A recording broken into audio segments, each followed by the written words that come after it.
تو میں بات کر رہا تھا خرچ کرنے کی، میں اس بات کو جلدی سے مکمل کر دوں۔ پتہ ہے خرچ کرنے کا فائدہ کیا ہوتا ہے؟ سب سے پہلا فائدہ ہے کہ کسی کا جسم بیمار ہے، جسمانی بیماریاں ہیں، تو علاج چاہتے ہو تو صدقہ کرو۔ داؤ مرضاکم بالصدقہ۔ ساتھی بیان کرتا ہے ماں جو ہے وہ قومے میں گئی ہوئی ہے، آفس میں ہے، کال آئی کہ جلدی سے پہنچو ہاسپٹل، جلدی سے لاک کیا، گاڑی میں بیٹھنے لگا تو ایک ٹوٹی ٹانگ والی بلی کو دیکھا، جلدی سے ایک بقالے پہ گیا، وہاں سے دودھ لیا، بلی کو دودھ پلایا، وہاں گیا، اس خوف سے گیا کہ کال آئی، یہ لگتا ہے کہ ماں اللہ کے سپرد ہوگی، لیکن وہاں جب گیا تو کمرے میں ماں نہیں ہے۔ پوچھا جی ماں کدھر؟ کہتے ہیں وہ تو دوسرے کمرے میں نعش میں منتقل ہوگی۔ کہا وہ کیسے؟ جب وہاں گیا تو وہ ماں جو قومے میں تھی وہ مسکرا رہی تھی۔ ماں کیا ہوا؟ کہتے بیٹا بس خواب آئی ہے کہ ٹوٹی ٹانگ والی بلی دعا کر رہی تھی کہ اس کو شفا دے دے، اللہ نے شفا دے دی۔ ساتھی کو کینسر ہو گیا، بیرون ملک رپورٹس لی گئی، کہتے ہیں بس واپس نہیں جا سکتے، یہ آخری مرحلہ ہے۔ کہا نہیں میں اپنے بچوں کو ملنے جاؤں گا، یہ نہیں ہو سکتا۔ واپس آیا، گزر رہا تھا گوشت والے کے پاس، دیکھا کہ ایک عورت بوڑھی اماں چند ٹکڑے اٹھا رہی ہے۔ پوچھا آپ کیا کر رہی ہو؟ میری ماں کہتی بیٹا سال کے بعد اپنے بچوں کو گوشت کھلاتی ہوں، سال گزر گیا ابھی تک گوشت نہیں کھلا سکی، تو کچھ ٹکڑے اکٹھے کرنے میں شاید کوئی بات بن جائے۔ برداشت نہیں کر سکا، اس سے کہتا ہے آج کے بعد یہ عورت آئے پیسے مجھ سے لینا، اس کو گوشت دے دینا، اب بھی ہے تو کوئی دے دے۔ کہتے اب تو ایک پاؤزہ ہے، کہا یہ دے دو۔ وہ دے کے واپس آیا، کچھ دن رہا، واپس جب پہنچا بیرون ملک، فَأَجْرَوْا لَهُ الْفَحُوصَاتِ الطِّبِّيَّةِ، جب اس کی رپورٹس میڈیکل کی گئیں تو واپس آ کے ڈاکٹر کہتے تم وہی ہو؟ کہتے جی وہی۔ کہتے کس ہاسپٹل میں رہے ہو؟ کہتے کسی بھی نہیں۔ دوبارہ کرواؤ، دوبارہ رپورٹیں کروائیں، کہتے کینسر نام کی چیز ہی کو نہیں۔ جسمانی بیماریوں کا علاج اللہ نے صدقے میں رکھا ہے۔ اللہ عز و جلال آپ سب کو صحت والی زندگی دے۔ ہم نے ان آنکھوں سے دیکھا ہے ارض حجاز میں دوائی تو ہر بندہ ہی لیتا ہے، جب بھی کوئی مسئلہ بنے فٹ سے پہلے صدقہ کرتے ہیں، ہاسپٹل بعد میں جاتے ہیں۔ عادت بناؤ۔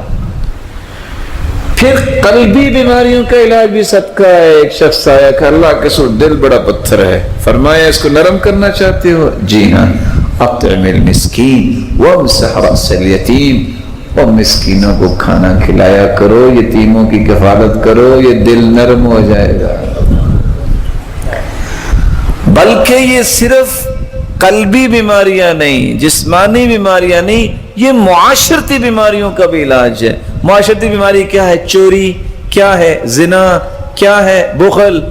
حدیث میں آتا ہے ایک بندے نے کہا میں صدقہ کروں گا، صدقہ دے کے آیا، رات وہ کسی بدکار کو مل گیا، دے رہا تھا، دوسرے دن نکلا کسی چور کو دے بیٹھا، تیسرے دن نکلا کسی امیر کو دے بیٹھا۔ کہتا یا اللہ تو نے جس کو دلا دیا، میں تو تیری رضا کے لیے دیتا تھا۔ جواب ملا میرے بندے پریشان نہ ہو، اما صدقتک فقد قبلت، تیرا صدقہ تینوں راتوں کا قبول ہو گیا ہے۔ وَلَعَلَّ الزَّانِيَةَ تَسْتَعِفُ بِهَا عَنْ زِنَاهَا، یہ زانیہ کچھ کھاتی پیتی تھی لیکن تیرا صدقے کا مال جب گیا ہے تو اس نے زندگی کے گناہوں سے توبہ کر لی ہے۔ یہ چور تو تھا چوریاں کرتا، تیرا مال جو ہے خلوص نیت کے جب اس نے کھایا تو چوریوں سے توبہ طائب ہو گیا۔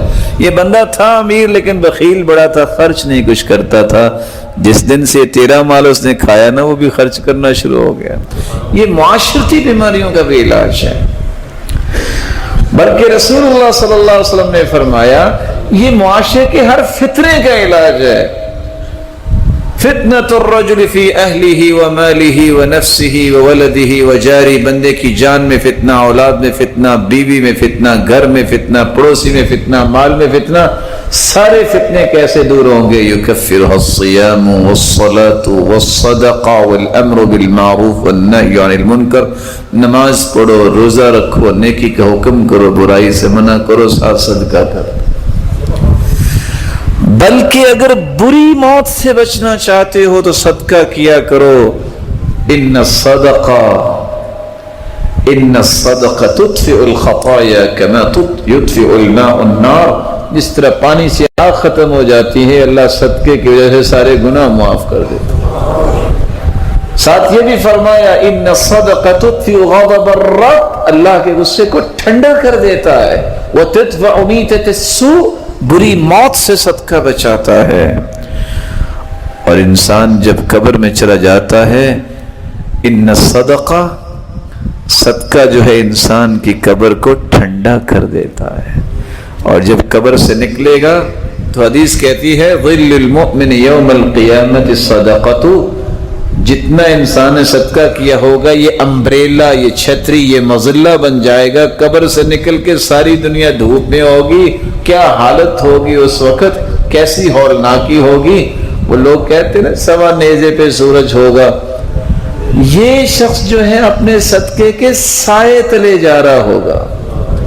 اور حدیث کہتی ہے کہ 7 ایسے خوش نصیب ہیں جن کو عرش کا سایہ نصیب ہوگا، ان میں سے ایک وہ ہے وَرَجُلٌ تَصَدَّقَ بِصَدَقَةٍ فَأَخْفَاهَا حَتَّى لَا تَعْلَمَ شِمَالُهُ مَا تُنْفِقُ يَمِينُهُ، جس نے صدقہ کیا، خفیہ صدقہ، دائیں ہاتھ سے صدقہ کیا، اس کے بائیں ہاتھ کو بھی پتہ نہیں چلا، یہ اللہ کے عرش کے سائے تلے ہوگا۔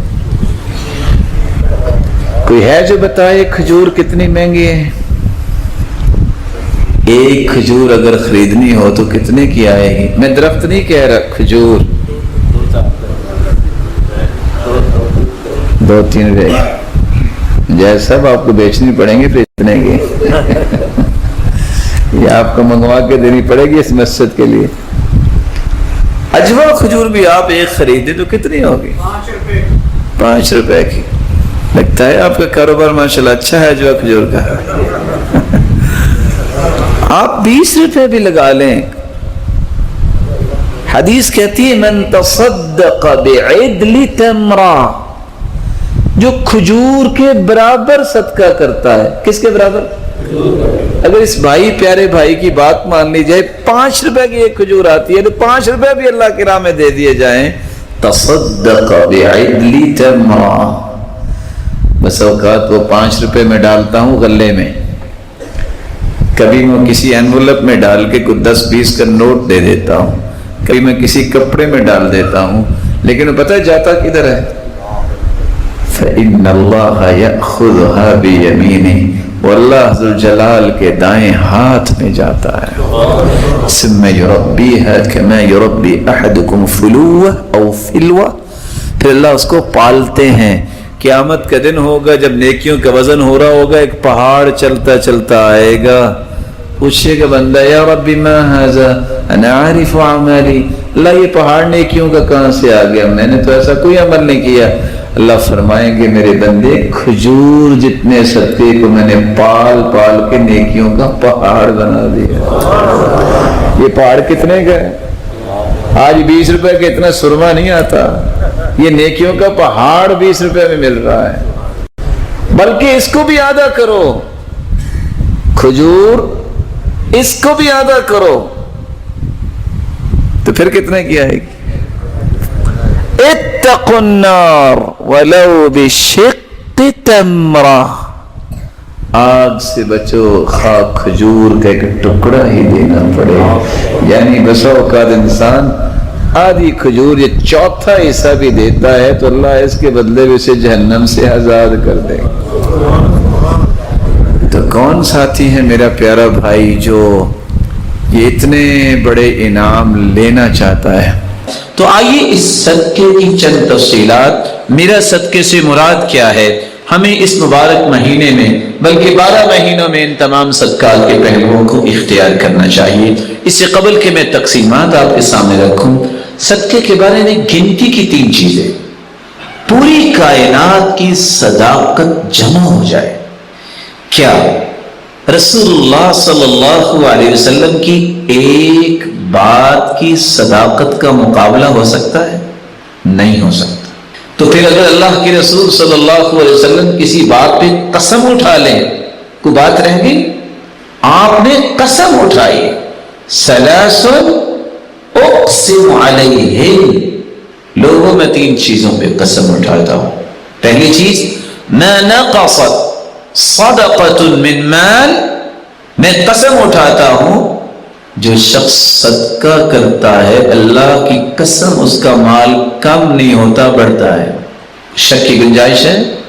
دوسری بات، میں اس بات کی قسم اٹھاتا ہوں وَمَا تَوَاضَعَ عَبْدٌ لِلَّهِ إِلَّا رَفَعَهُ اللَّهُ، اور دوسری روایت کے الفاظ یہ بھی ہے وَلَا عَفَا رَجُلٌ عَنْ مَظْلَمَةٍ ظُلِمَهَا إِلَّا زَادَهُ اللَّهُ عِزًّا، اللہ کی قسم جس کے ساتھ زیادتی ہو اگر وہ معاف کر دے، اور دوسرے لفظ اگر کوئی تواضع اختیار کرے تو وہ گرتا نہیں، اللہ اس سے اور عزتوں سے نوازتے ہیں۔ تیسری بات وَلَا فَتَحَ رَجُلٌ عَلَى نَفْسِهِ بَابَ مَسْأَلَةٍ إِلَّا فَتَحَ اللَّهُ عَلَيْهِ بَابَ فَقْرٍ، جو کشکول گدائی لوگوں کے سامنے کرتا ہے، اپنی ضروریات کا رخ اللہ کی طرف نہیں کرتا، اللہ کی قسم اللہ اس پہ فقیری کے اور دروازے کھول دیتے ہیں۔ ایک بات یاد رکھنے والی ہے، جس شخص کے ذہن میں یہ بات ہے کہ صدقہ کرنے سے مال ختم ہوگا، اس حدیث کی روشنی میں اللہ کے رسول نے قسم اٹھائی ہے اس کا مال کم نہیں ہوتا، زیادہ ہوتا ہے۔ دوسری بات، دنیا میں اگر مقابلہ ہو تو کون جیتتا ہے؟ جس کے پاس مال زیادہ ہے، ایسا ہی ہے۔ اگر اللہ رب العزت فرمائے میرے بندے آؤ مجھ سے مقابلہ کرو، انفق علیہ، تم میری راہ میں خرچ کرو میں تجھ پہ خرچ کروں گا، کون جیتے گا؟ جواب دیجیے۔ حدیث قدسی یا ابن آدم انفق علیہ، تم میری راہ میں خرچ کرو میں تجھ پہ کروں گا، مقابلہ ہے خالق مخلوق کا، کون جیتے گا؟ کوئی اللہ کو ہرا سکتا ہے؟ اس لیے رسول اللہ صلی اللہ علیہ وسلم نے بلال سے کہا تھا بلال انفق ولا تخشى من ذی العرش اقلالا، خرچ کرو اللہ کے خزانوں کے ختم ہونے کا خوف نہ کھاؤ، اللہ کے خزانے اتنے ہیں، حدیث قدسی ہے لو ان اولکم وآخرکم وانسکم وجنکم قاموا فی صعید واحد، اگر آدم علیہ السلام سے لے کے قیامت تک آنے والے جن انسان ایک ہی میدان میں کھڑے ہو جائے، ہر اپنی خواہش اللہ کے سامنے پیش کرے، اللہ سب کی خواہشوں کو پورا کر دے، تو اللہ رب العزت فرماتی ہے میں نقص من ملکی شیئا، میری بادشاہی میرے خزانوں میں اتنی بھی کمی نہیں آئے گی جتنا تم سوئی سمندر میں ڈالتے ہو تو جب نکالو تو پانی کتنا آتا ہے، اتنا بھی میری بادشاہی اور خزانوں میں کمی نہیں آتی۔ تو رب کے ساتھ مقابلہ اور رب کے ساتھ اس پروجیکٹ کو قبول کرنے والا کبھی خسارہ نہیں اٹھاتا۔ تیسری بات، آج دنیا میں انسان جس کی چاہے منت کر لے کہ تم میرے لیے دعا کرو، کوئی شورٹی دے سکتا ہے کہ اس کی دعا قبول ہوگی؟ نہیں، اللہ جانتا ہے۔ لیکن نورانی فرشتے ایسی مخلوق ہیں جو دعا کریں تو اللہ رد نہیں کرتے، اور اس کا راز کیا ہے؟ نورانی فرشتے اس وقت تک دعا کرتے ہی نہیں جب تک اللہ تعالیٰ کا حکم نہ ہو، اور اللہ رب العزت اپنے فرشتوں کو اس وقت تک حکم دیتے ہی نہیں جب تک اپنے بندے سے راضی نہ ہو جائیں۔ جب اللہ راضی ہوتے اپنے بندے سے تو فرشتوں سے کہتے ہیں دعا کرو، پھر اللہ قبول فرماتے ہیں۔ اور صحیح بخاری اور مسلم کی روایت ہے ما من یوم یصبح العباد فیہ الا وملکان ینزلان یقول احدهما اللهم اعط منفقا خلفا ويقول الاخر اللهم اعط ممسكا تلفا، دو فرشتے ہر روز اللہ کی طرف سے نازل ہوتے ہیں جن میں سے ایک دعا کرتا ہے اے اللہ جو تیری راہ میں مال خرچ کرتا ہے، اے اللہ اس کے مال میں برکت فرما۔ دعا کون کر رہا ہے؟ فرشتہ۔ قبول کون کرے گا؟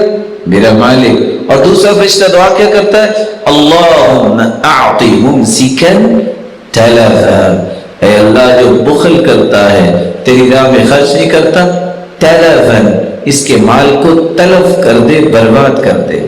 تو اللہ کی راہ میں صدقہ کرنے والا اس کے لیے جہاں اللہ کے رسول نے قسم اٹھائی کہ مال کم نہیں ہوگا زیادہ ہوگا، جہاں اللہ رب العزت نے فرمایا تو میرے راہ میں خرچ کروں گے، میں تجھ پہ خرچ کروں گا، وہاں فرشتوں کی دعاؤں کا مستحق بنتا ہے۔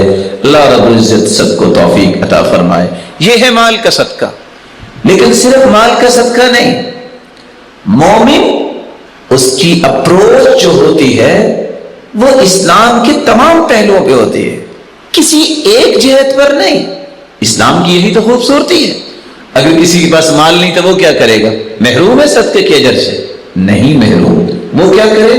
رسول اللہ صلی اللہ علیہ وسلم نے فرمایا ان بکل تسبیحۃ صدقہ، سبحان اللہ کہنا صدقہ ہے، بکل تکبیرۃ صدقہ، اللہ اکبر کہنا صدقہ ہے، بکل تحمیدۃ صدقہ، الحمدللہ کہنا صدقہ ہے، بکل تہلیلۃ صدقہ، لا الہ الا اللہ کہنا صدقہ ہے، امر بالمعروف صدقہ، نیکی کا حکم کرنا صدقہ ہے، نہی عن المنکر صدقہ، برائی سے منع کرنا صدقہ ہے، فی بضع احدکم صدقہ، بیوی کے حقوق کو پورا کرنا صدقہ ہے۔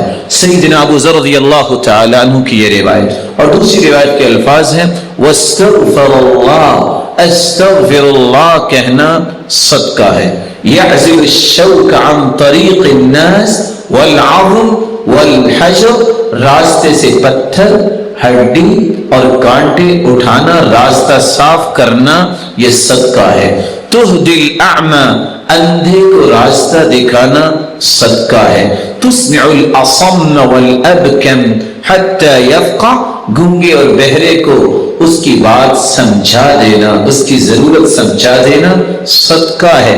تدل المستدل علی حاجت اللہ قد علمت مکانها، ناواقف کی رہنمائی کرنا صدقہ ہے۔ تسعى بشدت ساقیک الى اللهفان المستغیث، ایسا شخص جو آپ کو مدد کے لیے پکار رہا ہے اس کی طرف دوڑ کے جانا صدقہ ہے۔ اور تیسری روایت کے الفاظ ہیں وَبَصَرُكَ لِلرَّجُلِ الرَّدِيءِ الْبَصَرِ لَكَ صَدَقَةٌ، جس شخص کی نظر کمزور ہے آپ اس کی رہنمائی کر دیتے ہیں، یہ صدقہ ہے۔ اور فرمایا فَالْكَلِمَةُ الطَّيِّبَةُ يَتَكَلَّمُ بِهَا الرَّجُلُ صَدَقَةٌ، اچھی بات کرنا صدقہ ہے۔ اور اگلی روایت میں آتا ہے عون الرجل اخاہ علی الشیء صدقہ، کسی بھائی کی کسی چیز میں مدد کرنا صدقہ ہے۔ والشربۃ من الماء یسقیها صدقہ، اور کسی کو پانی کا گھونٹ پلا دینا صدقہ ہے۔ اماطۃ الاذى عن الطریق صدقہ، راستے سے کسی قسم کی چیز جو کسی مسلمان کو تکلیف دے سکتی ہے اس کو ہٹا دینا صدقہ ہے۔ اور پانچویں اور چھٹی روایت کے الفاظ یہ ہیں رسول اللہ صلی اللہ علیہ وسلم نے فرمایا ما اطعمت زوجتك فهو لك صدقہ، جو تم اپنی بیوی کو کھلاتے ہو وہ بھی صدقہ ہے۔ وما اطعمت ولدك فهو لك صدقہ، جو اپنے بچوں کی پرورش پہ خرچ کرتے ہو وہ بھی صدقہ ہے۔ وما اطعمت خادمك فهو لك صدقہ، جو اپنے خادم کو تم دیتے ہو وہ بھی صدقہ ہے۔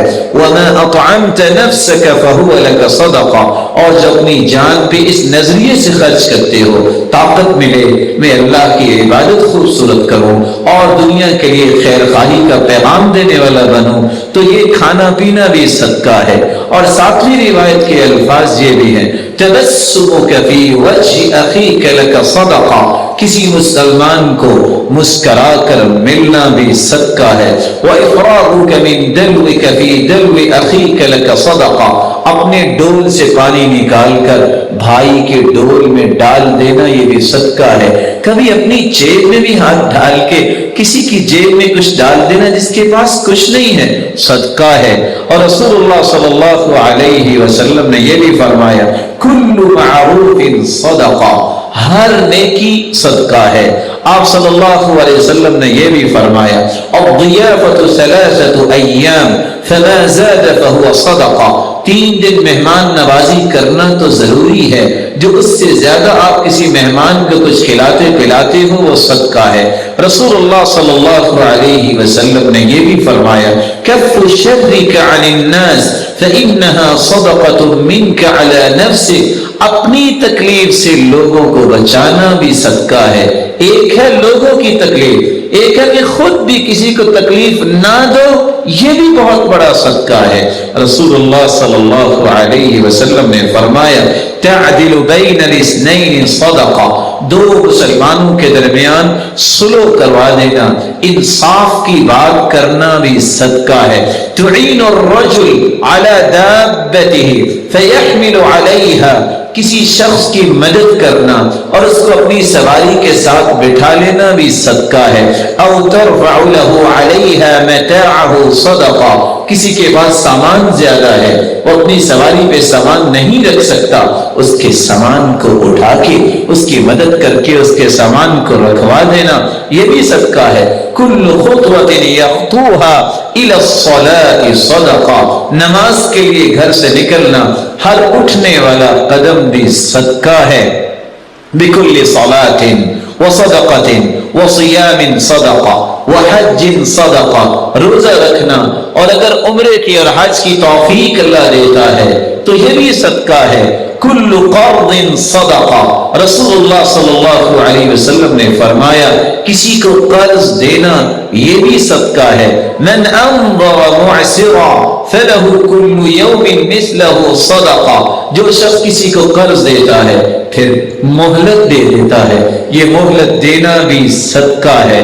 ما من مسلم، رسول اللہ صلی اللہ علیہ وسلم نے فرمایا ما من مسلم یزرع زرعا او یغرس غرسا فیأکل منه طیر او انسان او بہیمۃ الا كانت له به صدقہ، تم میں سے کوئی اگر کاشتکاری کرتا ہے، باغبانی کرتا ہے، درخت لگاتا ہے، اس میں سے کوئی انسان کھا لے، کوئی جانور کھا لے، کوئی پرندہ کھا لے، آپ کو تو علم نہیں لیکن وہ بھی آپ کے نام اعمال میں بطور صدقہ لکھا جائے گا۔ رسول اللہ صلی اللہ علیہ وسلم نے فرمایا تسلیمہ علی من لقی صدقہ، جب بھی کسی مسلمان کو کوئی ملے اور اس کو سلام کہے، یہ سلام کہنا بھی صدقہ ہے۔ اور آخری صدقہ جو 36واں صدقہ ہم آپ کے سامنے پیش کرنا چاہ رہے ہیں، یہ بہت پیارا صدقہ ہے لیکن آج یہ صدقہ کرنے والے نظر نہیں آتے، اور وہ صدقہ کون سا ہے؟ كان علبة بن زید بن حارثہ رجلا من اصحاب النبی صلی اللہ علیہ وسلم، علبہ بن زید بن حارثہ رضی اللہ تعالی عنہ صحابہ میں سے ایک صحابی تھے۔ وقد حض على الصدقہ، فلما حض على الصدقہ، جب اللہ کے رسول صلی اللہ علیہ وسلم نے صدقے پر ترغیب دلائی صحابہ کو، سب نے صدقہ دیا۔ یہ صحابی آ کے کہتے ہیں یا رسول اللہ صلی اللہ علیہ وسلم انہ لیس عندی ما اتصدق بہ، اللہ کے رسول میرے پاس مال نہیں جس کا میں صدقہ کروں، لیکن میں بھی کچھ صدقہ کرنا چاہتا ہوں۔ فرمایا مال نہیں تو کیسا صدقہ کرنا چاہتے ہو؟ تو صحابی نے کہا انی اتصدق بعرض علی من نالہ من خلق، میں صدقہ اپنی عزت کا کرنا چاہتا ہوں، کوئی میرے ساتھ بدتمیزی کرے، کوئی گالی دے، جو میری عزت کے بارے میں بات کرے، میں آج کے بعد غصہ نہیں کروں گا۔ اور دوسری روایت کے الفاظ ہیں وَقَدْ تَصَدَّقْتُ عَلَيْهِمْ بِعِرْضِ فَمَنْ شَتَمَنِي أَوْ قَذَفَنِي فَهُوَ فِي حِلٍّ، جس نے مجھ پہ الزام لگایا، جس نے مجھے گالی دی، میں اپنی عزت کا صدقہ کرتا ہوں، میں نے اسے معاف کر دیا۔ رسول اللہ صلی اللہ علیہ وسلم نے فرمایا میرے صحابی اللہ نے تیرا یہ صدقہ قبول کر لیا ہے، اور یہ بہت بڑا صدقہ ہے۔ اور علی رضی اللہ تعالی عنہ کی بات بھی یاد رکھنی چاہیے، وہ کہا کرتے تھے لوگ زکوٰۃ نہیں دیتے۔ پوچھنے والے نے پوچھا آپ کیسے کہہ رہے ہیں زکوٰۃ نہیں دیتے؟ لوگ تو زکوٰۃ دیتے ہیں۔ کہتے ہیں لوگ مال کی زکوٰۃ دیتے ہیں، عقل کی زکوٰۃ نہیں دیتے۔ مال کی زکوٰۃ دیتے ہیں اور عقل کی زکوٰۃ نہیں دیتے، کیا مطلب؟ کہا مال کی زکوٰۃ تو مومن دیتا ہی ہے، عقل کی زکوٰۃ یہ ہے کوئی ایسی بات آپ کو کہے جو آپ کو بری لگی، اس کو برداشت کر لینا، یہ عقل کی زکوٰۃ ہے، اس سے عقل تیز ہوتی ہے، عقل میں برکت آتی ہے۔ ان تمام قسم کے صدقات کو یہ موسم مبارک آ رہا ہے۔